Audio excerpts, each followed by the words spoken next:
കൃഷ്ണ, നീ അറിഞ്ഞു കാണല്ലോ സച്ചി വരുന്ന കാര്യം. അമ്മേ, അവളെന്നെ വിളിച്ചിരുന്നേ.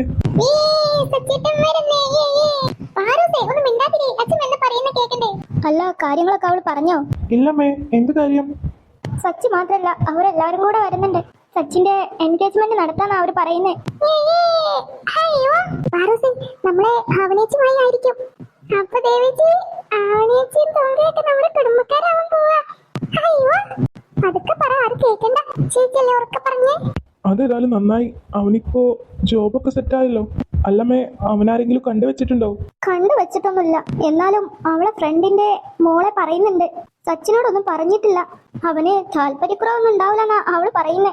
അതുകൊണ്ട് ഇവിടെ എത്തി സാവധാനം പറഞ്ഞാൽ മതി എന്നൊക്കെ അവള് പറയുന്നേ.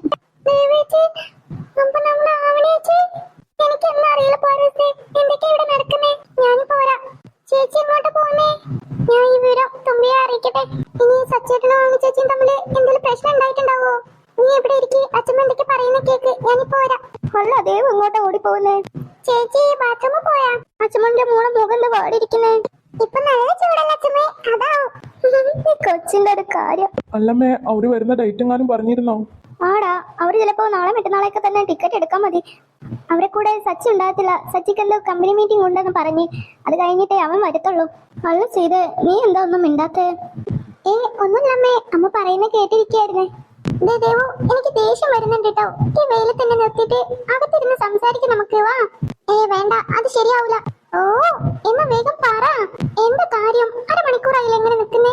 ഇനി നീ പറഞ്ഞില്ലെങ്കിൽ എന്റെ അടുത്തുനിന്ന് നല്ലോണം കിട്ടും നിനക്ക്. അത് പിന്നെ തുമ്പി പറയുമ്പോ നീ സാഡാവരുത്. നീ ഒന്നും മനുഷ്യനെ ടെൻഷൻ ആക്കാതെ പറയുന്നുണ്ടോ? അത് പിന്നെ എന്റെ ഒന്ന് പറ ദേവു. നമ്മുടെ സച്ചേട്ടന്റെ എൻഗേജ്മെന്റ് തീരുമാനിച്ചു.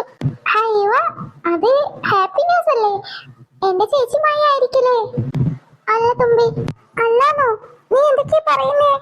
അതെ, അച്ഛമ്മ പറഞ്ഞതാ. ആന്റിയുടെ ഒരു ഫ്രണ്ടിന്റെ മോളാ. നോ, അത് നടക്കൂല. അപ്പൊ എന്റെ ആവണേച്ചി. തുമ്പി, നീ ടെൻഷൻ ആവാതെ, നമുക്ക് എന്തെങ്കിലും ചെയ്യാം. ഞാൻ ഈ കാര്യം എങ്ങനെ ചേച്ചിയോട് പറയും? ഞങ്ങൾക്കും നല്ല വിഷമുണ്ട്.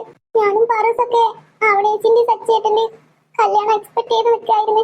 ഒട്ടും പ്രതീക്ഷിച്ചില്ല ഇങ്ങനെയൊക്കെ ആവുന്നു. അല്ല, സച്ചേട്ടൻ ഓക്കെ പറഞ്ഞോ? ഇല്ല, സച്ചേട്ടനൊന്നും അറിയൂല തോന്നാ. ആന്റിയാ എല്ലാം തീരുമാനിച്ചേ. ഇപ്പോഴാ ഒരു ആശ്വാസമായി. ഞാൻ കരുതി സച്ചേട്ടൻ അറിഞ്ഞിട്ടാ എല്ലാം എന്ന്. അതല്ല തുമ്പി, ആന്റി തീരുമാനിച്ചതാ, അതിന് മാറൂല. ആന്റിക്ക് എല്ലാരോടും നല്ല സ്നേഹമൊക്കെ തന്നെ, പക്ഷെ വാശിയുടെ കാര്യത്തിൽ. അപ്പോ നീ എന്താ പറഞ്ഞു വരുന്നേ? ഈ മാരേജ് നടക്കുമെന്നാണോ? എനിക്കറിയൂല തുമ്പി, നമുക്ക് എന്തേലും ചെയ്തേ പറ്റൂ. ആവണേച്ചും സച്ചേട്ടനെ ഒന്നിക്കേണ്ടത്. നീ ഏതായാലും ആവണേച്ചിന്റെ അടുത്തൊന്ന് സൂചിപ്പിക്ക്. ഞാനോ? ഞാൻ എങ്ങനെയാണ് ഇത് പറയാ? ഇനിയിപ്പോ നമ്മൾ എന്താ ചെയ്യാം? ആവണേച്ചിയോട് നമ്മൾ എങ്ങനെ പറയാം? അത് മാത്രല്ല, 2 ദിവസം കഴിഞ്ഞാൽ അവരെല്ലാം നാട്ടിലെത്തും. എന്തായാലും ഇത് ആവണേച്ചി അറിയൂലേ? അപ്പോ ഇപ്പൊ തന്നെ പറയല്ലേ നല്ലേ? അതും ശരിയാ. ഞാൻ ലച്ചാന്റിനെ ഒന്ന് വിളിച്ചു നോക്കട്ടെ, കാര്യങ്ങളൊക്കെ പറഞ്ഞു നോക്കട്ടെ. ആവണേച്ചിയെ ലച്ചാന്റി വിളിച്ചോളൂ. അതാ നല്ലത്. നമ്മൾ പറഞ്ഞ നമുക്ക് സമാധാനിക്കാൻ പോലും അറിയൂല. എന്നാ ശരി, ഞാൻ ഇപ്പൊ തന്നെ പോയി വിളിക്കട്ടെ.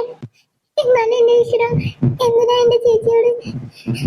തുമ്പി, എന്താ അമ്മേ? അല്ല, മോളെ മുഖം എന്താ വല്ലാതെ ഇരിക്കുന്നേ? ഒന്നുമില്ല, മോള് പോയി കടയിന്ന് കുറച്ച് സാധനം വാങ്ങി വാ. ഞാൻ ഈ ഡ്രസ് ഒന്ന് ചേഞ്ച് ചെയ്യട്ടെ അമ്മേ. എന്നാലും ഇവക്കത് എന്ത് പറ്റി? കടയിൽ പോവാൻ പറഞ്ഞ 100 തവണ പറഞ്ഞാലേ അവള് കേക്കത്തുള്ളൂ. ഇതിപ്പോ എന്താ ഇങ്ങനെ? ഏതായാലും കടയിൽ പോവാനായിട്ടല്ലോ. ചിലപ്പോ മിഠായി വാങ്ങാലോന്ന് കരുതിയിട്ടാവും.